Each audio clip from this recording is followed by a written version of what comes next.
and welcome to the Power of Positive Thinking.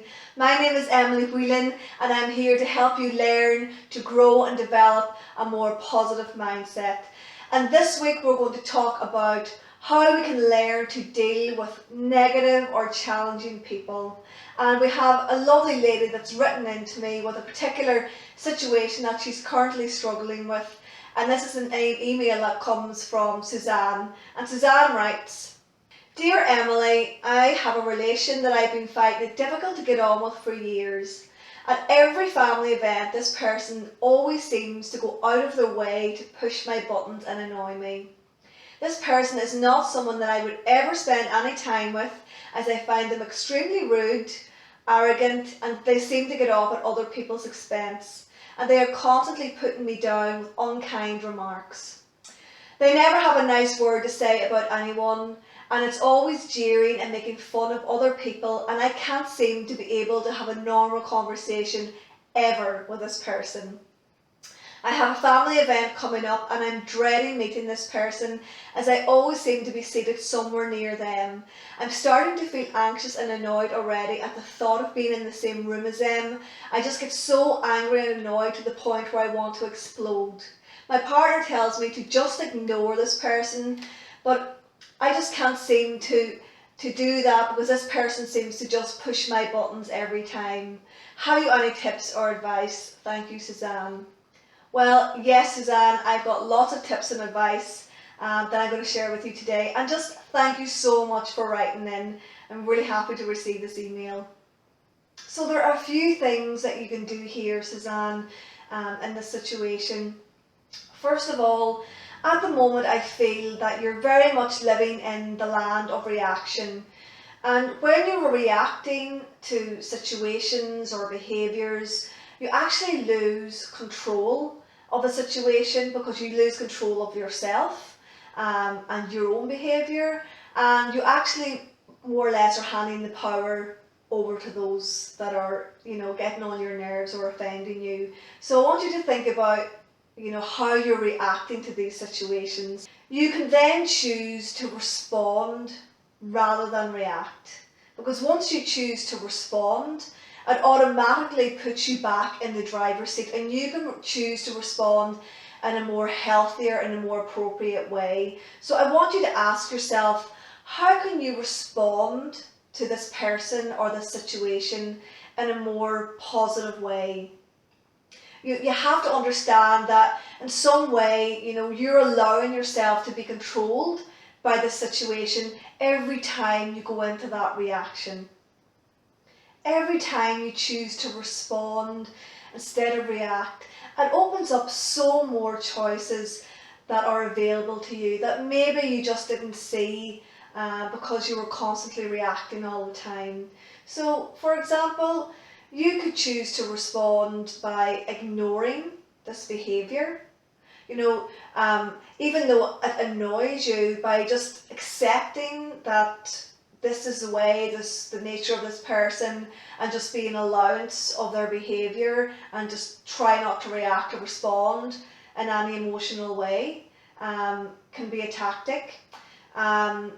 You can also centre yourself in your own energy, protect yourself and not allow yourself to be dragged into the energy that they're creating, is another way, by just kind of putting up that boundary and that kind of protection wall. It's almost like imagining an invisible wall where you're just not going to go into reaction, you're not even going to respond, you're just going to protect yourself from that negative energy that they might be creating. So I just want to bring your attention to some of the language that you've been using in this email. You mentioned in the email that you can't ignore him, as this person seems to know how to push your buttons. So you can see that this language is very disempowering, using the word "I can't." And when you say "I can't," you're actually allowing him to control you by getting a reaction from you every time. So by acknowledging that is very empowering, and by choosing even just to say "I can" instead of "I can't," puts you back in control of that situation, because then it opens up other possibilities, other choices, other solutions that are actually available to you, but you're just unable to see at the time because of the language that you're using. You also go on to say in the email that at every family event, this person always seems to go out of their way to push my buttons. So again, just be very careful in relation to the language that you're using. Words like every time and they always do this or this always happens is, really kind of overgeneralization and overgeneralizing things and situations. So again, it's setting yourself up to think negatively about every future encounter that you're going to have with this person. And the truth is, at the end of the day, we're not fortune tellers and we can't predict what's going to happen in the future. And remember, your thoughts create your future. And where your attention goes, your energy flows. So again, it's just about coming back to your own energy and looking at the energy that you're actually creating for yourself as well. So I also get the feeling that maybe this relation kind of enjoys, being in group situations, being at the centre of attention, even though it may be slightly inappropriate. This may be the only way they know how to express themselves, especially in front of a large group of people and social gatherings, and they have that audience. So they could even be completely oblivious to the effect that this might be having on you or maybe having on other people. So there's an opportunity maybe here to learn and grow for both of you in this situation. So here are a few things that you could try, Suzanne. One thing you can do is you could try confronting this person when they're on their own and they don't have an audience. Maybe you might even feel comfortable bringing someone else along to support you. And just rehearse what you would like to say to this person. Again, don't go into attacking or blaming mode. Be very careful with the language that you use because they're only going to go on the defense if you go in with that kind of attitude. So really think about the end result. What outcome would you like to achieve? And try and come with a positive approach so that you don't come across as attacking or blaming on this person. So just be very clear on what the outcome is that you would like to achieve before you go and confront this person.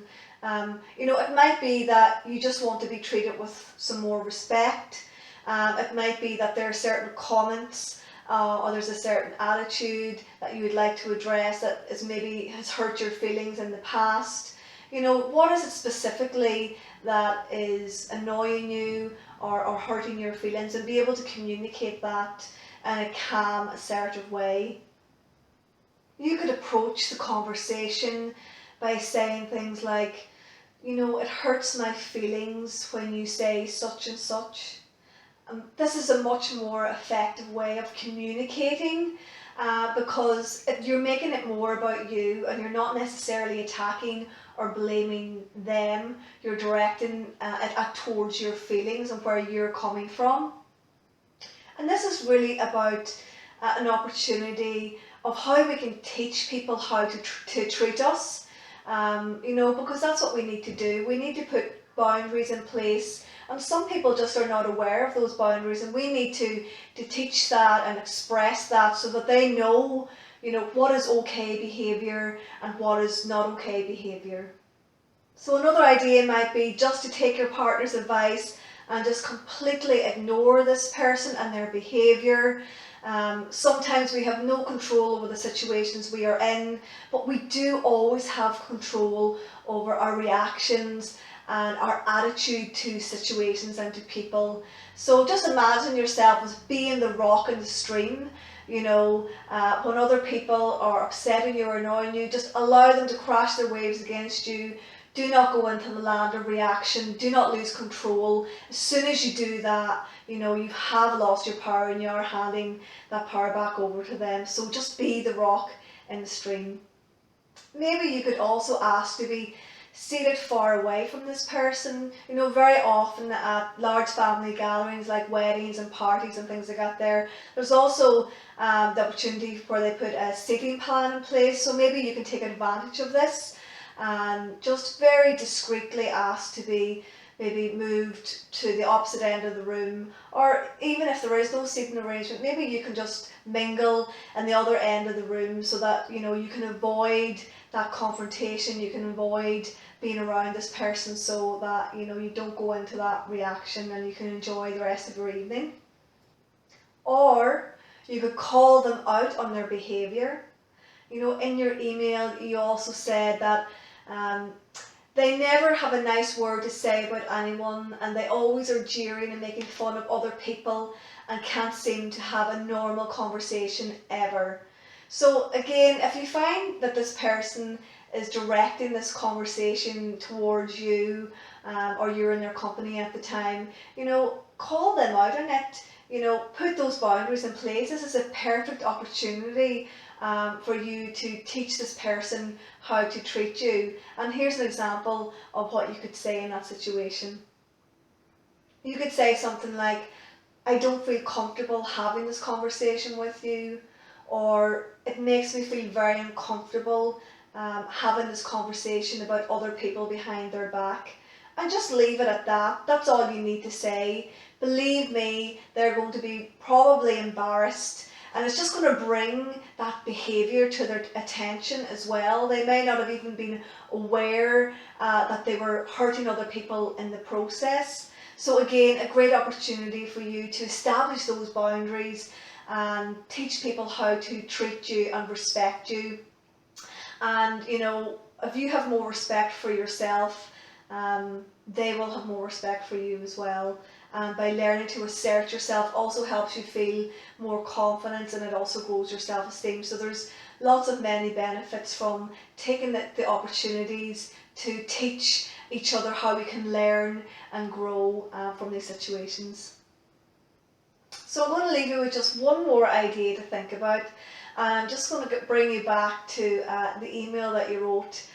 This part where you said, I'm starting to feel anxious and annoyed already at the thought of being in the same room as this person.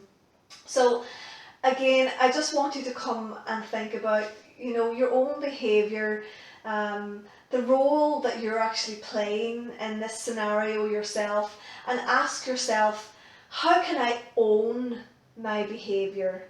This is about owning your own behaviour and accepting responsibility for your own words and your own actions. And another question you can ask is my behaviour going to change the outcome of this situation? So by getting yourself all worked up is not going to change the outcome. In fact, it's only going to add fuel to the fire. It's going to make you feel worse, and it's just going to spiral more and more out of control. So you need to come back to owning your own behaviour and choosing to respond in a more positive way, taking responsibility for your behaviour, and just looking at a positive end result and how you can approach it and create a healthier and more positive outcome at the end of the day. So thank you so much for tuning in. I'd love to hear your thoughts on this. Please feel free to comment below. If you're in a situation that you're currently struggling with, please drop me a line at info@emilywhelan.com. I'd love to help you in any way that I can. You can also sign up for my newsletter. You can visit www.emilywhelancoaching.com, and I will see you next week. That's it. Bye bye.